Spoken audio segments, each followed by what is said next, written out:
tell you this all the time, the left is the left. Whether it's in Israel, whether it's in the United States, whether it's in France, whether it's in Britain, whatever it is, it's the same demented mentality. The same demented mentality. Because it's the same ideology. And it was a great honor to be invited and to attend. And we met up with my dear friend, and he is a dear friend now, trust me, Pastor Hagee. I mean, I really adore this man and his family. And our families have gotten very close. And I told him, if he'll have me, I would like to come down to his church in San Antonio once a year, every year. And that's what we're going to do. That's what we're going to do. He's a terrific man. And he started an organization called Christians United for Israel. But he's a patriot. His family's filled with patriots. His church is filled with patriots. And it's guys like him, evangelicals, who are attacked all the time. Or guys like me who are attacked all the time. Because we stand up to this. We stand up to the decay and other things that are taking place in this country. And they hate it. The president actually had 2 Hanukkah parties, one at 3 and one at 7 last night. And that's why I wasn't on the air. And I had been invited before, but I never attended. And I just felt, you know what? I'm grateful to have an invitation, so I'm going to go. It was wonderful. And there's his beautiful wife. She's not only beautiful, she's smart. I know she speaks 5 or 6 languages fluently, Mr. Producer. How many languages does Michelle Obama speak fluently? 1? Maybe? And she dresses just magnificently. But they never talk about her in the style magazines or anything of this sort. Michelle Obama, oh, look at that dress and her heels and her purse and everything's so magnificent. You never hear anything about Melania. Because the press is horrific. I don't care if it's the fashion page, the style page, even the obituary page. Propagandists. And very thin-skinned, you know. They think they're under attack today like never before by any president. They're so ignorant. They don't even know their own history. They don't even know what presidents have done to the press in the past. They don't even talk about what Obama did to the press in the past. Then they wonder why their ratings are so lousy. There's nothing to wonder about. You suck. All right, I'll be right back. Levin.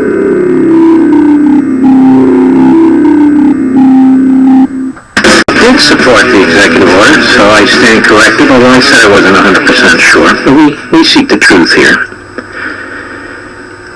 The Obama Democrat who heads the organization actually came around. Good for him. Let's listen to a little bit of what's been going on today. We won't overdo it. Let's start with Jim Jordan. The articles of impeachment today. Cut 3, go. This amendment strikes Article 1 because Article 1 ignores the truth. 4 facts, 5 meetings. We've talked about it now for 3 months. We've known that there have been 4 facts that have not changed, will not change, will never change, and we've known it since September 25th when the call transcript was released. The call transcript shows no quid pro quo. What's interesting is the day the transcript came out, even Chairman Nadler said there was no quid pro quo in the call transcript. We know, second, that the 2 individuals on the call, President Zelensky, President Trump, have both said no pressure, no pushing, no linkage whatsoever between security assistance money and any type of announcement of an investigation. We know that the Ukrainians knew at the time of the call, didn't know at the time of the call, that the aid had been held up, and most importantly, we know the Ukrainians took no action, no start of an investigation, no promise to start an investigation, no announcement on CNN, via tweet, no announcement whatsoever that there was going to be any type of investigation into Burisma or the Bidens to get the aid released. Those 4 facts have never changed. Second, 5 key meetings that took place between July 18th when the aid was paused, September 11th when the aid was released. 5 key meetings. We have the phone call. July 25th, which you just described. Second, the very next day, we have Ambassadors Volker, Sondland, Taylor meeting with President Zelensky. Third, Ambassador Bolton met with President Zelensky on August 29th. Fourth, Vice President Pence met with President Zelensky on September 2nd. And fifth, on September 5th, we have bipartisan Senator Johnson, Senator Murphy meeting with President Zelensky. In none of those 5 meetings, none, did linking dollars, security assistance dollars, to an investigation come up. Never came up. And you would think in the last 2, those last 2, after they knew on August 29th, via the Politico article, that they knew the aid was held, you would think it would come up in those last 2 meetings, but it didn't come up. 4 facts, 5 meetings have never changed. Article 1 in this resolution ignores the truth, it ignores the facts, it ignores what happened and what has been laid out for the American people over the last 3 weeks. So I hope that this committee will come to its senses, that it will adopt the amendment and strike Article 1 from the resolution. Committee won't come to its senses. Doesn't have any senses to come to. It's on a mission. It wants to purge the presidency of a duly elected president. That's their mission. But it's good that the Republicans keep fighting. It's crucial. John Ratcliffe, cut 4, please. I want to respond to my good friend, Congressman Ciceline's comments when he said that President Trump's demand can't be explained by corruption because the word corruption is never uttered anywhere in the transcript.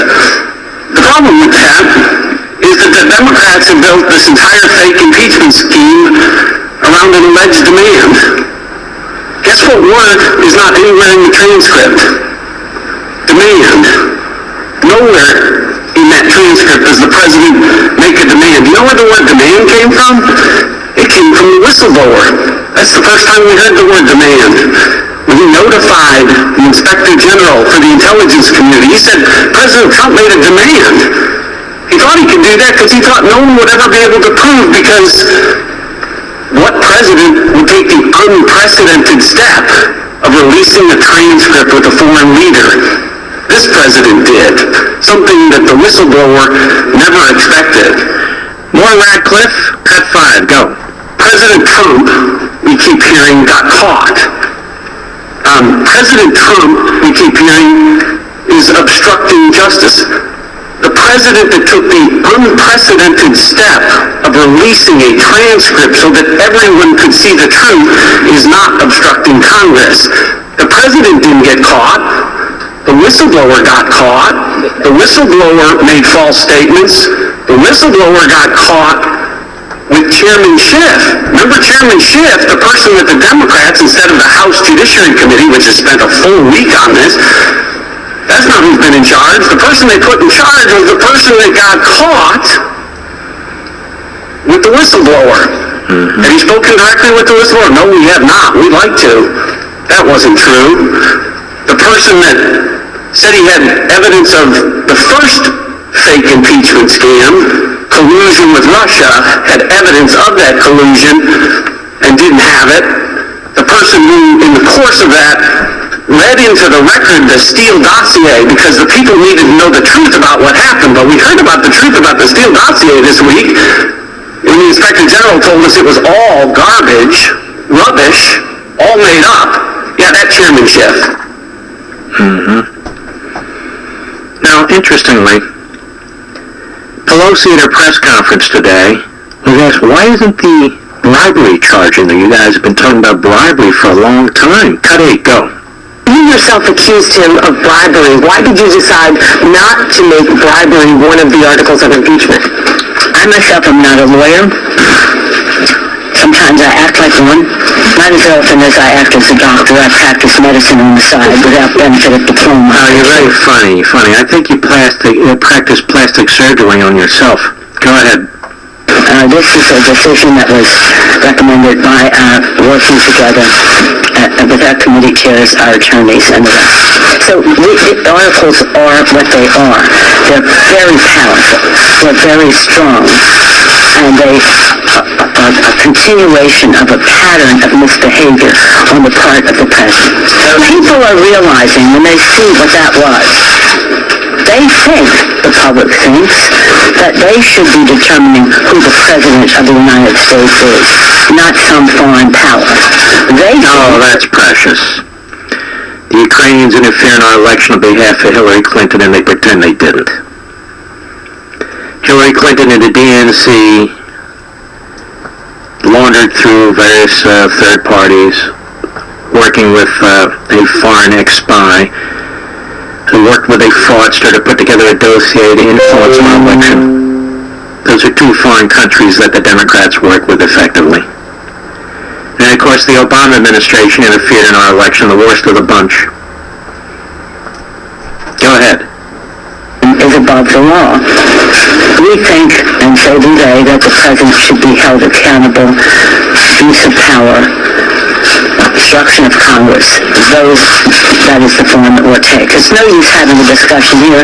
This is a discussion we will take to the Senate. No use having a discussion here with the press and the media. And by the way, doesn't the media have no problem with her? She shuts them down all the time. She slaps them around all the time. No problem. No problem with Obama, even though he unleashed the FBI against at least 3 news organizations. No problem. No problem. Why? Because the phony journalists in this country, in the end, are Democrats, are social activists, or radical progressives, regardless of how many ties and suits and haircuts they get and dresses they wear. That's what they are. Something like that.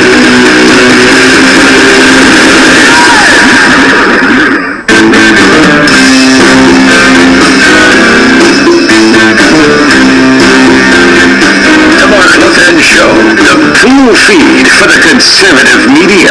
Dive in now, 877-381-3811.